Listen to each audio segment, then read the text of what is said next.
Gwent, Gwent, Gwent, Gwent, Gwent. This is all Gwent. Please like, comment, and sub if you enjoy. And let's get to it. Okie doke. Let's have a look. Carry on with the Gwent missions. A round of Gwent. Round of Gwent, maybe. We'll see.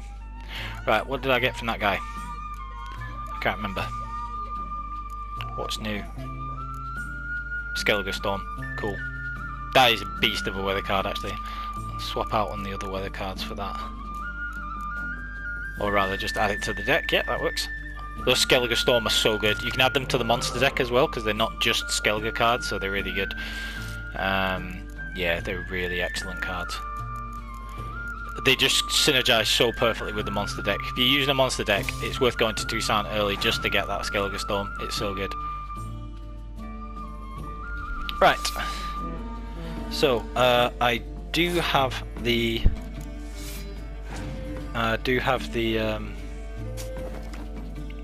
decoy cards. So they don't have any medics unless they have Mysterious Elf, which I can't bring back anyway. So,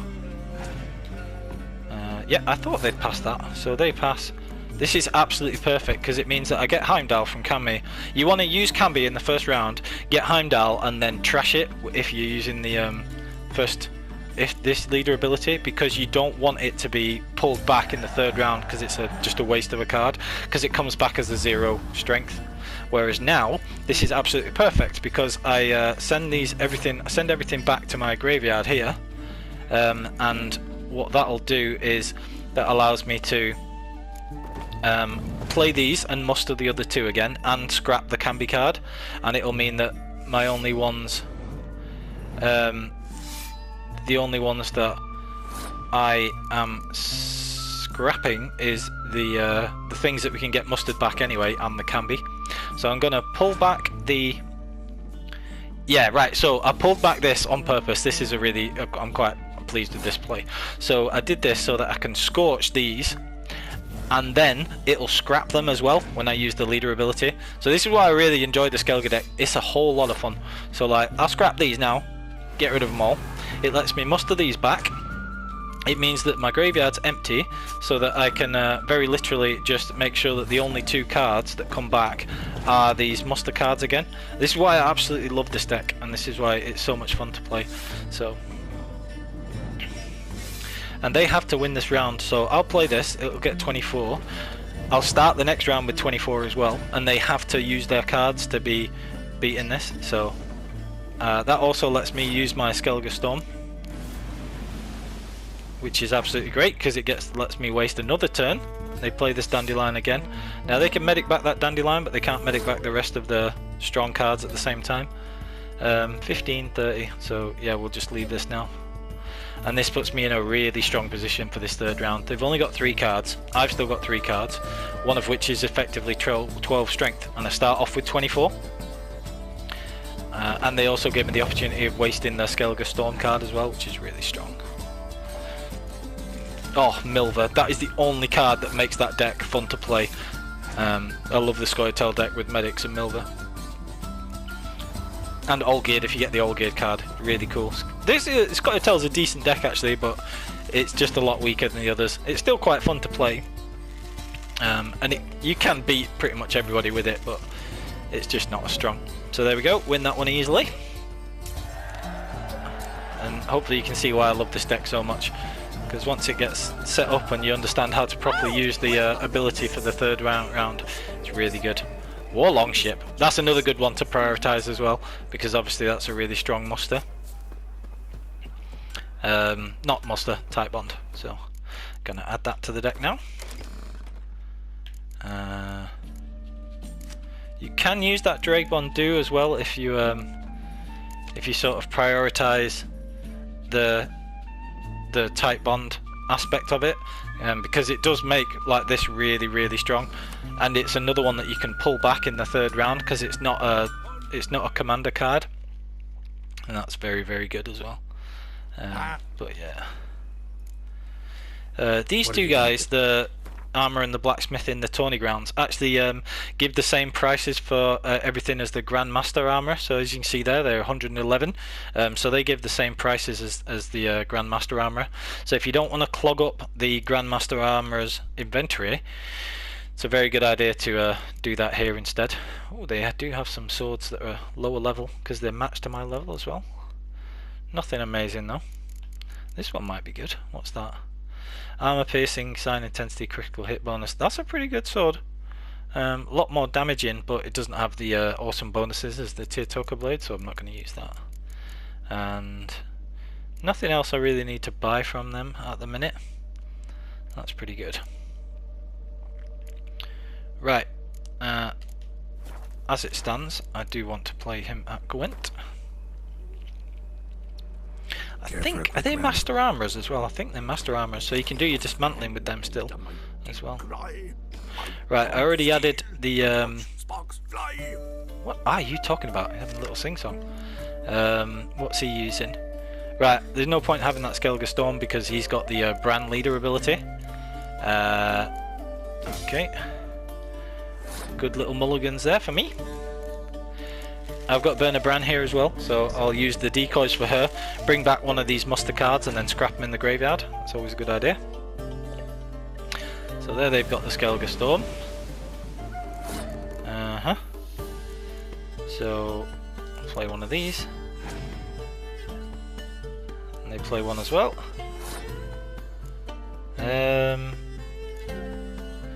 Play that.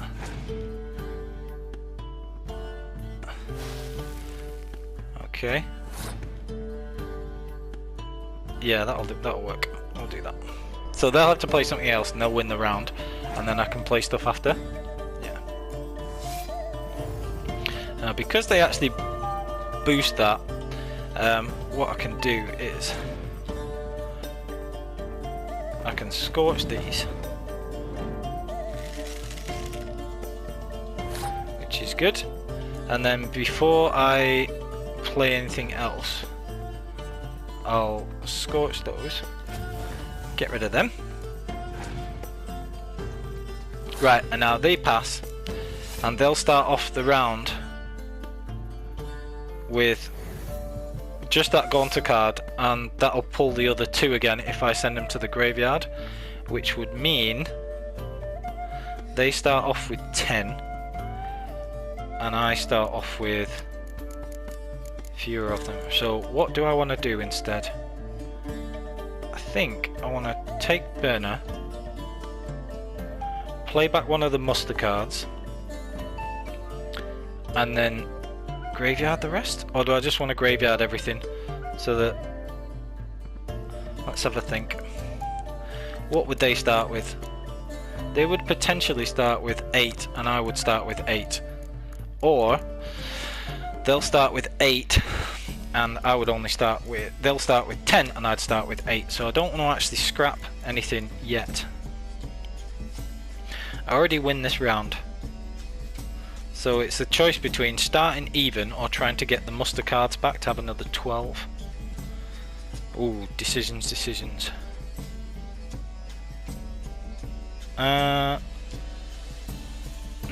See, the problem is if I leave it as it is and it pulls back something that's not Berna or the others, then it's going to be problematic. So I want to try and get one of the muster cards back,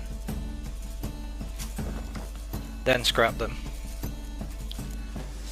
and then risk it like this. Right. Okay. Let's see how we go. I think this is the right tactical play. We shall see. So they'll start with just Gaunter and then pull back the others. So they start with 10, I pull back those and start with 20. So yeah, that was definitely the right play, because otherwise it was going to end up 8-8 or 8-10 at the start. The only thing is it gives them a card advantage, but nothing I can do about that. Let's see what else they've got to play. And if they scorch these two, then I can double up the siege line. Yeah, not siege line, ranged line.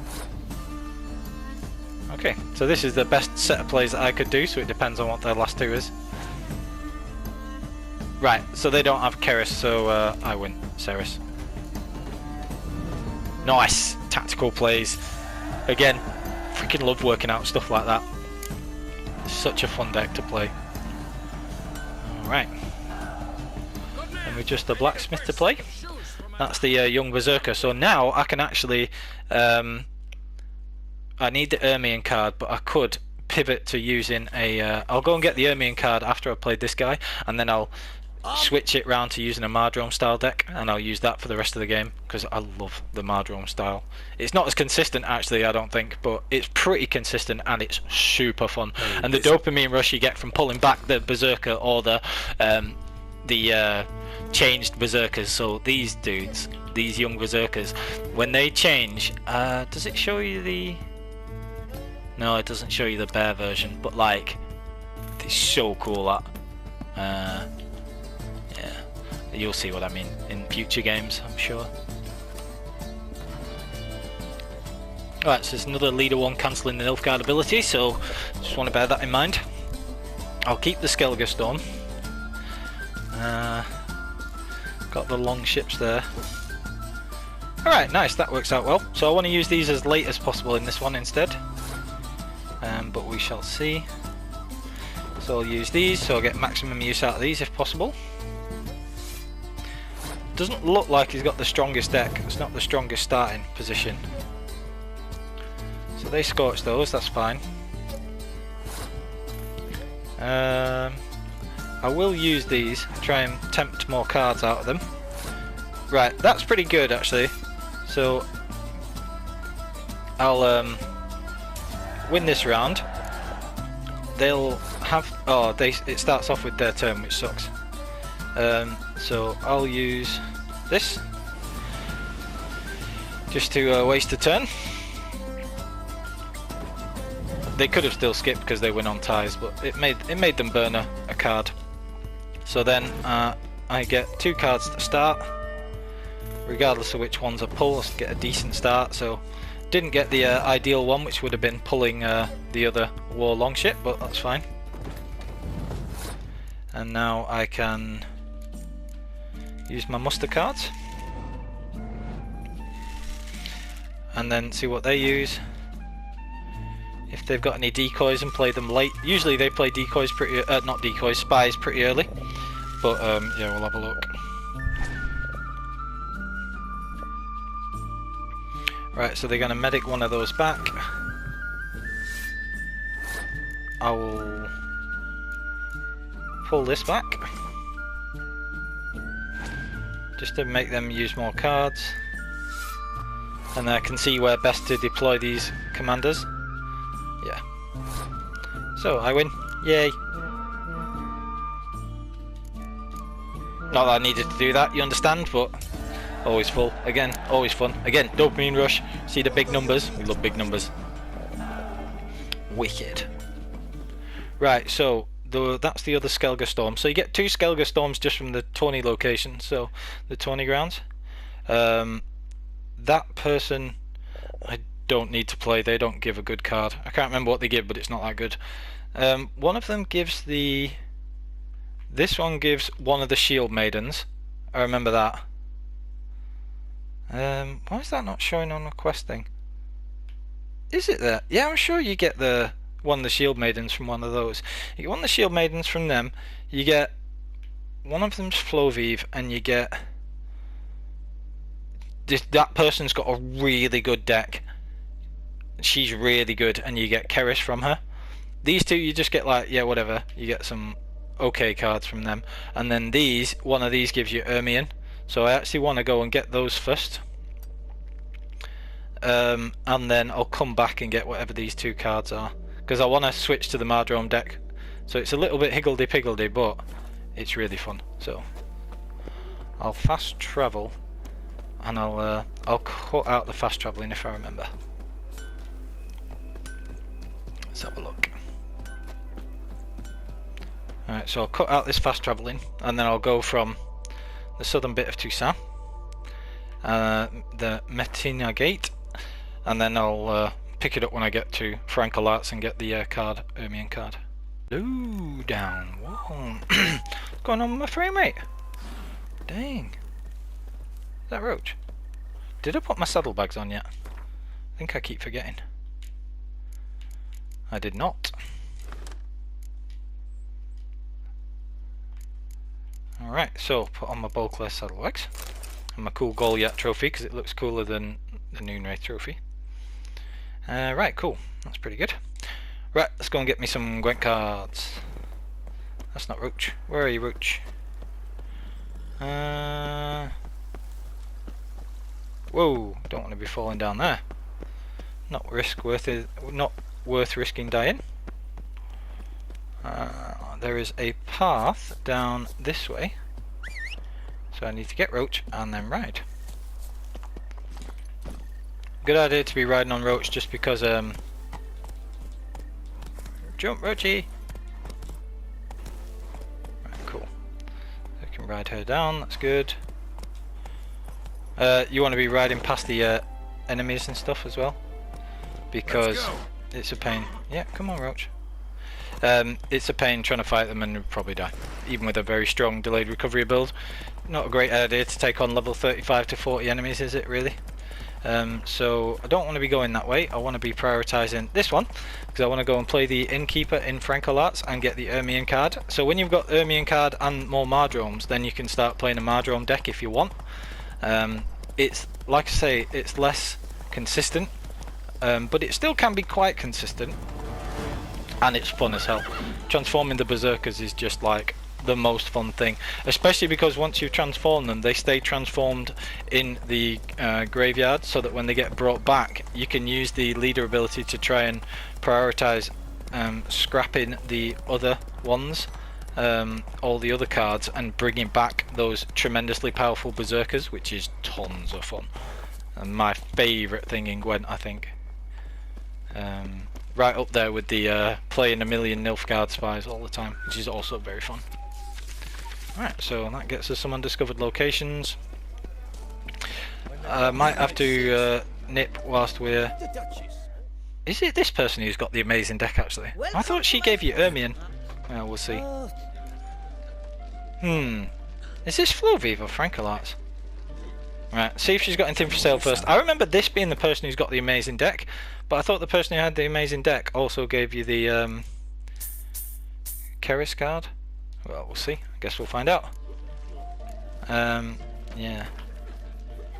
I remember her being really difficult. Well, I might have to play her quite a few times. I remember losing to her a lot, actually, on most of my playthroughs. So we've got 2 Mardrome. Right, let's see. Yeah, she's definitely a Nilfgaardian deck, alright. This is a very good hand. Commander's Horn. Nice. Right, okay, this is a pretty beastie deck, if I'm honest. So, play a few of these. Why did they play Vil so early? That's so daft. Doesn't make any sense. So, like, now you're not going to be able to scorch them, are you? Okay. Get that out of the way. Are they going to pass, or are they going to play other stuff? They might not have any spies because they've not played them yet, so let's see if they pass this. Right, so then they're going to play Villain Tretameth and Scorch. So let them Scorch that. They win this round. What? What are you doing? That's so dumb. Right. Whatever. That made no sense. I'm actually good with not playing anything. So they win on the tie, so it's 7 cards to 6, but I start with like 24 and make them have to Scorch. So they'll have to use the Villain Tretameth for that. Scorch there, and that lets me play Olaf. I'll actually not play Olaf on the that same row, because they might decoy and then play Villain Tretameth again. But if I don't put Olaf on the front row, then they'll not be able to Scorch it. And instead I'll just be able to play it on the ranged row, which is why it's such an amazing card. amazing card. So I'll put this on the ranged row instead, and then I'll be able to double it up. So if they want to scorch, I'll make sure that they scorch these first, if they've got one. Doesn't look like they do. And then I'll put Olaf on here, and then however they react, I'll double up the other row. Looks like I'm gonna win with the brute force aspect of it. So then I did it that way so that if they scorch Olaf, I've still got the massive scores from the 24 on the siege row and the 30 from my Gaunter cards. So that was pretty beastly. Nice. What did she give me then? Maybe it is Ermion. Yeah, it is Ermion. Alright, so I was misremembering. She has a good deck though, but yeah, I'm pretty sure it's the other person, the Flovive merchant, who has the amazing deck that I lost to a bunch of times. Right, so now we can transition into having the Mardrome style of deck.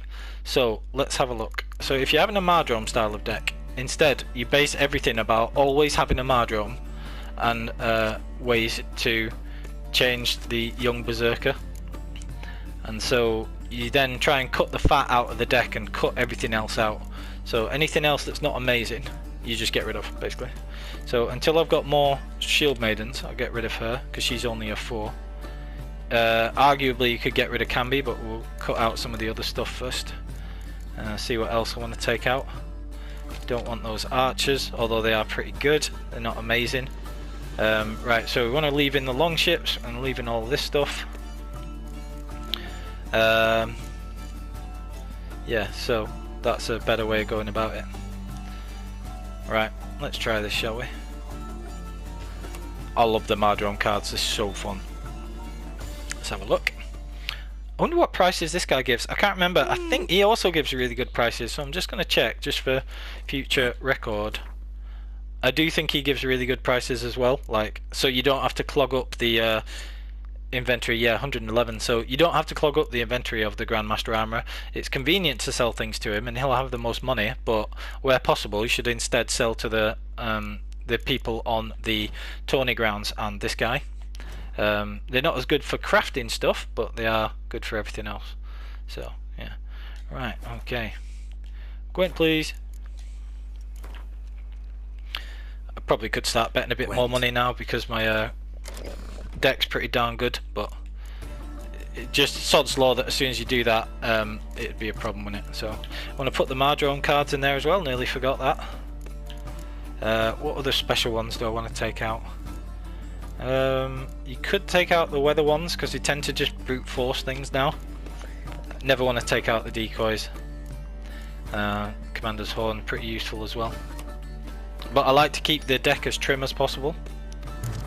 Right, so I'll keep the decoys. We've got Ermion, so I don't need that Mardrome. And potentially want to switch one of the others. But I really like that how it's set up at the minute, even though it's just one thing to change there. Ah, that was a bad mulligan. Never mind, I got a bit greedy there, but yeah, what can you do? Alright, so we'll play this first and then just see what they do. Okay, it's pretty standard. So I don't want to be playing any of these, so this will either be a game where we just sort of bait them into doing everything, or we just leave it. So transform that, so that'll be transformed when it comes back. See what else they want to play.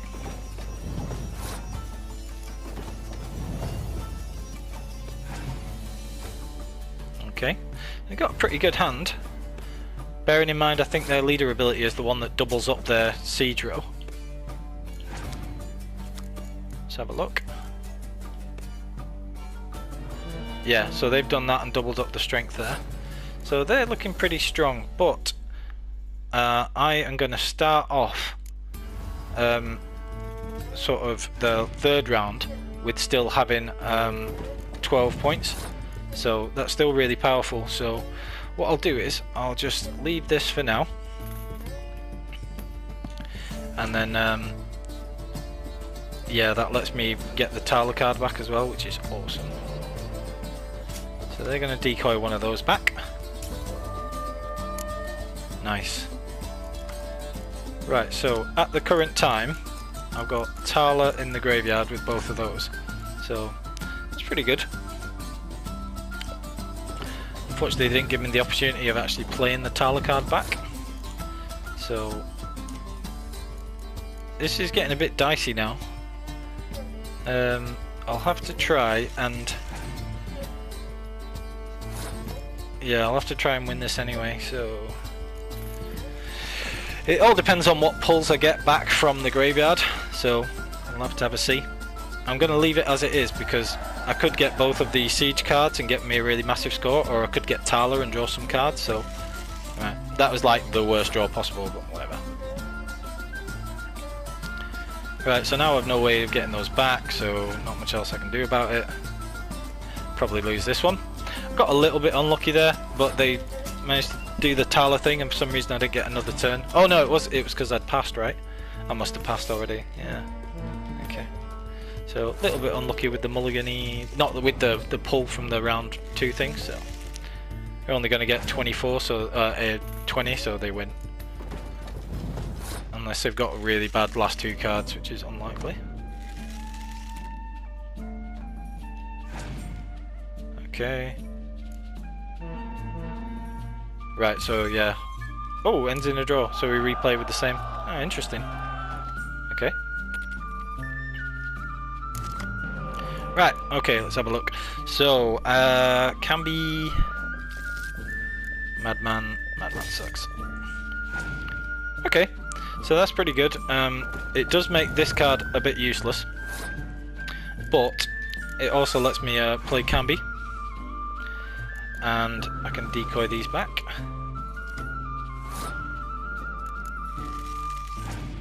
Okay. Alright, so I win that, that's great. So I win that round. Then I get to burn a Bran to play their decoy, which is cool. And also scrap the 2 cards that I want to scrap, which is great. Not the best pull, but not terrible. I'd have preferred one of those and one of something else, but whatever. Okay. So then I want to be setting it up so that I have Burner and one of the other 2. So this is one of the things about the Mardrome which is so fun. If I play one of these, then I'm committing to playing the other, but it'll also bring back the Berserker. So I am going to do that, which is good. So they double up there. I play the Mardrome.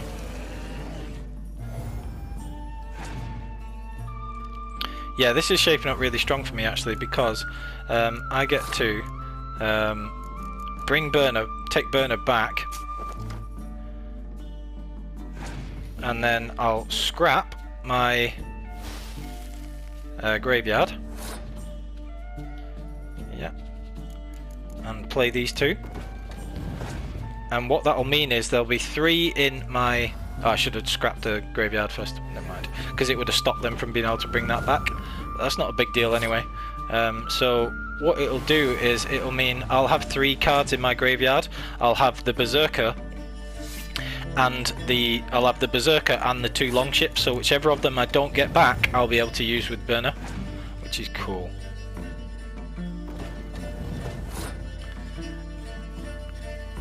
Y'all are not ready for this smoke. So yeah, I'll have whichever of the ones I don't get pulled back, I'll pull the other one back with Burner, which is wicked. Boom! And that's why the Mardromes are cool, because you get to replay them. So they've got Geralt and I've got a big bear boy, woo! Which is just as freaking strong, which is well funny. So I play this with Muster. And if they scorch anything, I can choose which to bring back. So it gives you a bit of versatility as well, because they could they could be looking at, the opponent could have like a siege thing that, you know, the rain, torrential rain or something like that, or they could scorch this or whatever else, and I can just instead save this till as late as possible and see what whatever their last card is and try and work around that with Burner. Yeah, so nice. So yeah, Perfectly done. Gotta love it. Nice. Solid win.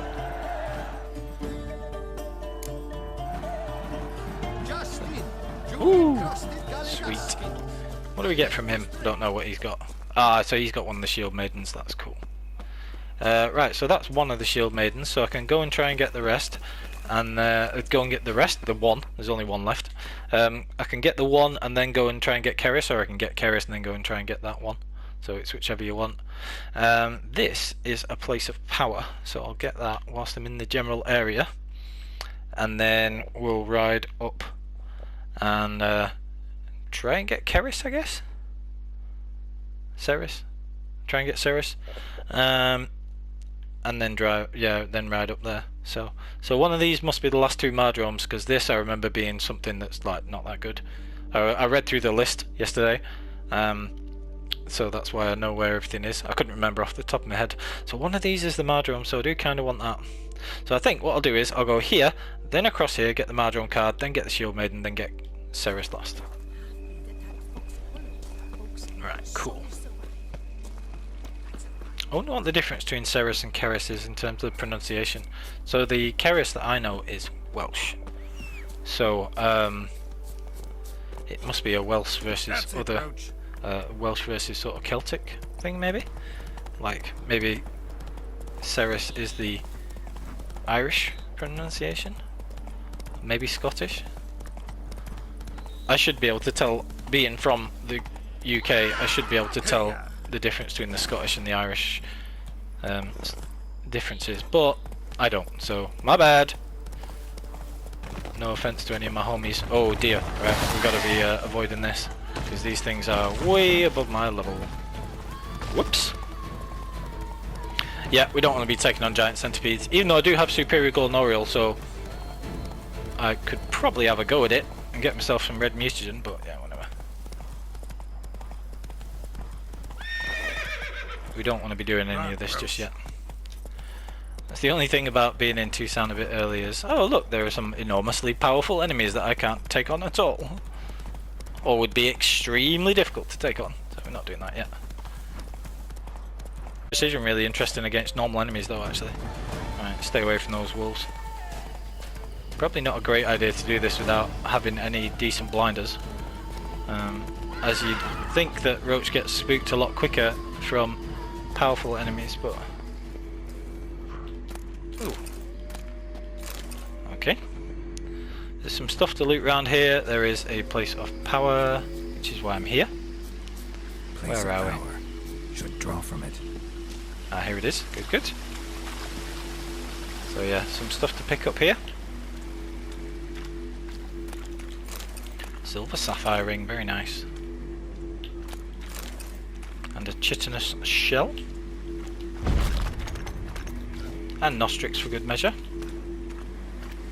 Okay, so here's our Gwent place of power. Some other things to collect as well. Probably don't have the level to be able to use those yet.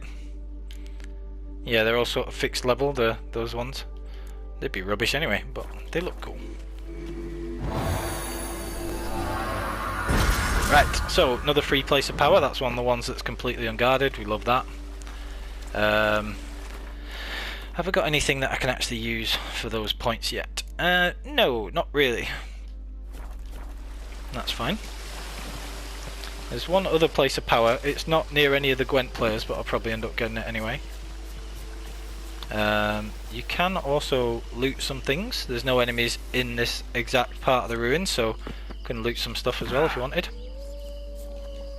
Just be sure we don't draw the aggro the wolves or anything, because that would be a problem.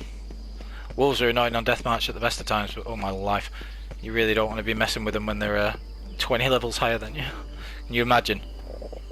I can imagine. It'd be a swift death, or it'd be rolling and running and trying to escape, calling for Roach like, Roach, help me!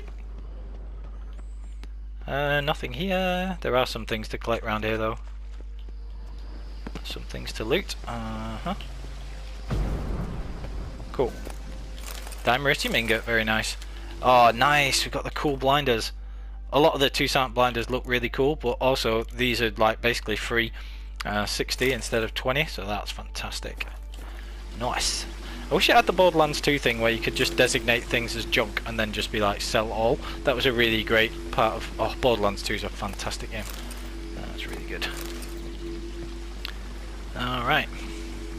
Right, that's everything... Well, a few useful things. I'm not sure if there's anything else knocking about, but... not going to spend ages looking for them. Pretty sure that's everything. Ooh, sugar. Right, cool. Don't want to do that Grandmaster Woven quest yet, because again, we'll be massively out-leveled, and I can't make the armors or anything yet either, so there's no point. So now, I just have to avoid combat, and find our way to the other place. So do I go and get the Mardrone first, or do I try and win Ceres? Might as well just ride over the bridge, try and get Ceres first, I guess.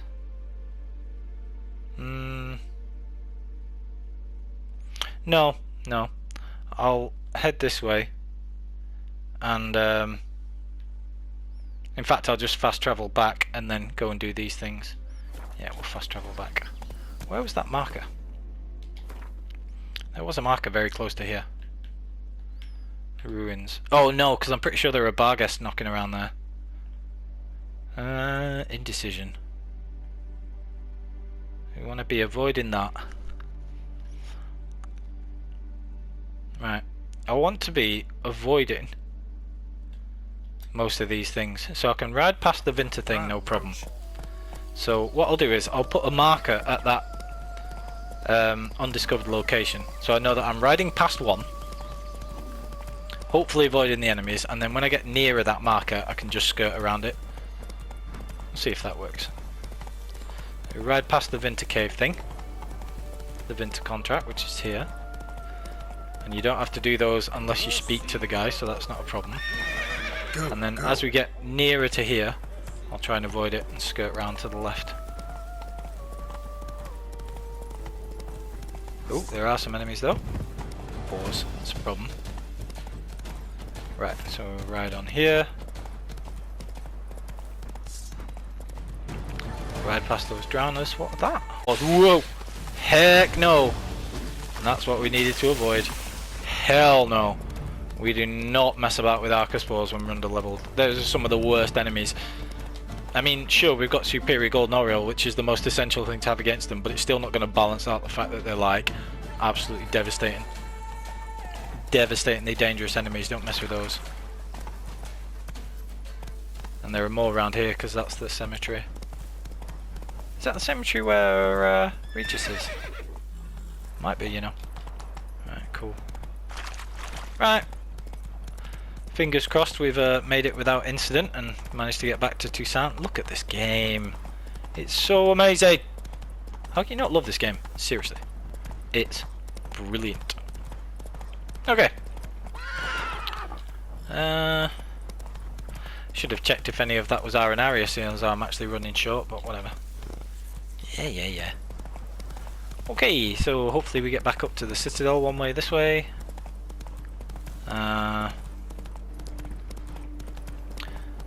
This will bring me out at one end of the Citadel, and I can hop off Roach, because when you can't sprint off him you might as well just run anyway. Yeah, so we'll head this way. As soon as you get to Martina Gate you can just Roach will stop being able to sprint. That's alright. Then we'll make our way to the far end of Skellige. I can take that off the map now, the marker. Right, go in there. Fantastic. Might just nip in and see if she's got any Arenaria actually.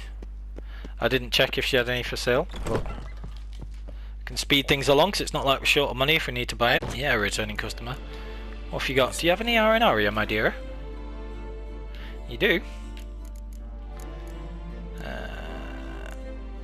Superior Moondust is pretty tempting actually now that I look at it, but yeah, we'll see. Buy Arenaria. Buy B-U-Y. I said it like B-Y-E, but you know what I mean. Oils, what do I need? Right, so now we've got the Arenaria, still missing the other stuff, but is there anything else we could potentially make? No. Not yet. Okay, not yet. Potion, black blood. We need a rebus. And all we need for that is a rebus actually, so I should look at getting that. That was what we needed Arenaria for, Superior Petri. Hell yeah. Thank you. What do we need for white honey? We needed a white gull and a vitriol. Might as well make that.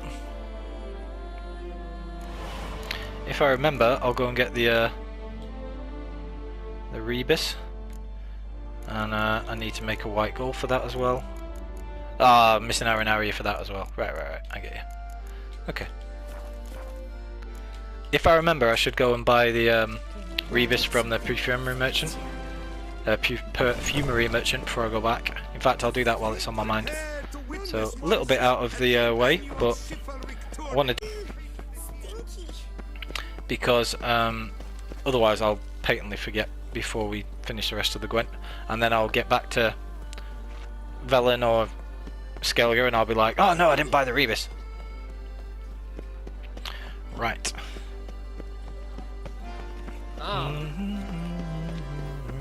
I love Toussaint. In case you can't tell, just because it's such a breath of fresh air from, like, you know, the really good but quite dingy Velen and Skellige. Like, Skellige has a wild, unkempt beauty, and Velen's very muted and dreary. It's done really, really well. But I love the vibrant colours and atmosphere of Toussaint. It's just really cool. Sure. Right, so what did we want? We wanted a rebus. Rebus. There we go. Cool. Buy one of those. You can actually still look at this stuff, I think, before you actually so you can't create the things unless you bought the recipe, but you can look at them and what they need. So, like, Dimeritium Bomb needs a Negredo. Negredo sucks, so I'm not Dimeritium Bomb sucks, so I'm not bothered about that. So that I'd need a Negredo. So one Negredo, an Ether, and two Negredo and an Ether. So 2 Negredo and an Ether. I might as well buy them now, you see. 2 Negredo and an Ether, and then if I find the manuscripts instead of buying them, I'll be able to make them at the time. The Superior White Rafford will need a vermilion, which is red. Vermilion, there we go. Just so that I have them, you know what I mean? That'll be useful. And then the rest of it, that's cool. I can't do any of these because you need, like, the Blue Lotus and all that, and the Nazir Basil. Those you can only get from your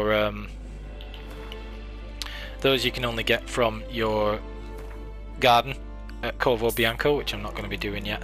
So just gonna have a look at the rest of the other stuff.